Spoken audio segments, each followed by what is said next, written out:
It is no secret to any of us that Utah is experiencing severe drought conditions, historically severe. Now the emphasis from state and city leaders is to save as much water as we all can so we can make it through the summer and into next year.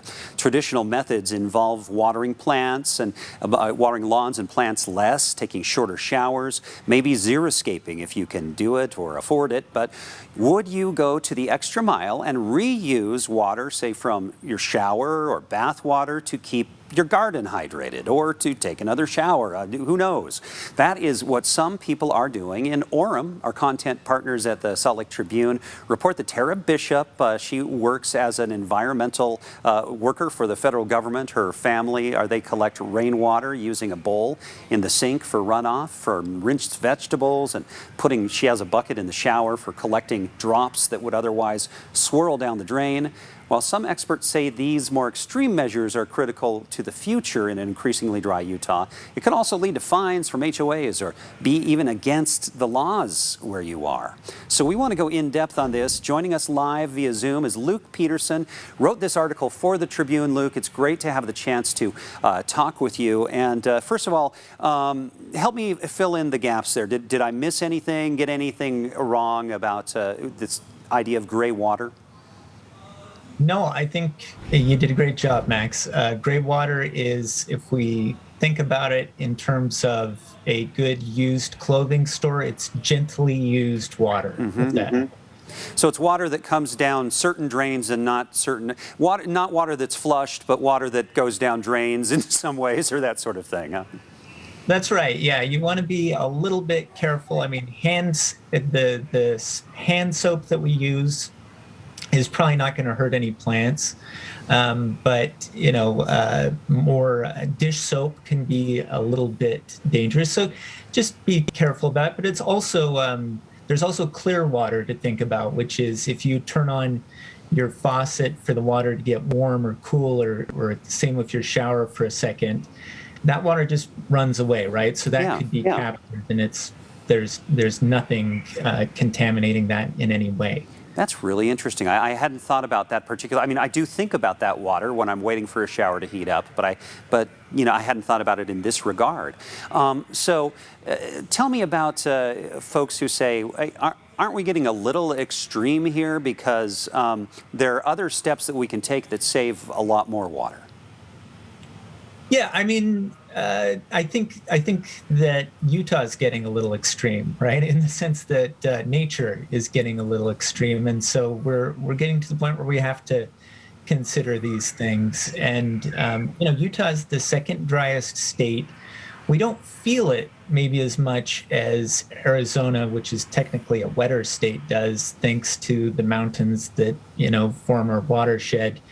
But increasingly, we have to come up with ways to conserve. And a lot of our water goes to agriculture, and there's no doubt that we need to come up with more innovations and ways to conserve there. But we don't want to fall into whataboutism and just go, "Oh, I don't need to do anything." It's really just the farmers need to stop using all the water. Someone could say that, and why is that not the case?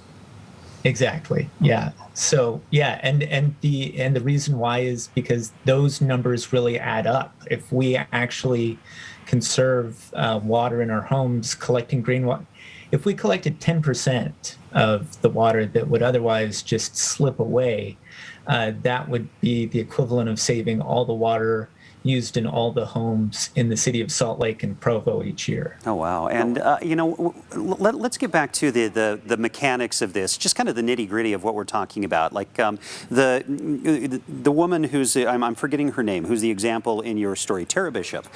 She reuses this water. She's not reusing shower water to take another shower, is she? No. We don't want to necessarily use gray water in that way. We're using it mostly for gardens. So it's really strongly recommended for especially perennial plants. So if you have a flower garden, my mom collects shower water, and then she's a big gardener. She goes out, waters her flower beds with it. If you have fruit trees, they're a great place for that water to go. You can collect the sweat off of your AC or swamp cooler and use it for these same purposes. A lot of the organic compounds that come off of washing us are actually good for these plants. So it's just a great source for plants in your yard. As our now big picture, as our state, city, county leaders are thinking about big ways to restructure our system, to use water differently. Are there some places in the world that have systems where some of this water does go to this kind of use in a more efficient way? Yeah, so one of the companies that I talk about in the article is a company called Hydroloop that's out of the Netherlands. And in Europe, their system is used pretty broadly. Looks like a futuristic refrigerator, and it recycles 90% of the gray water in a home. So very efficient.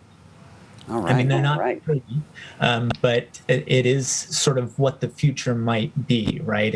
If we can sort of clear the legal space for us to be able to recycle water efficiently. All right. Really interesting stuff. And you're right. I mean, we're in extreme conditions, and our state already was extremely dry in the first place. So appreciate you helping us think through, some of these things we haven't. Thanks, Luke. Yeah, thank you.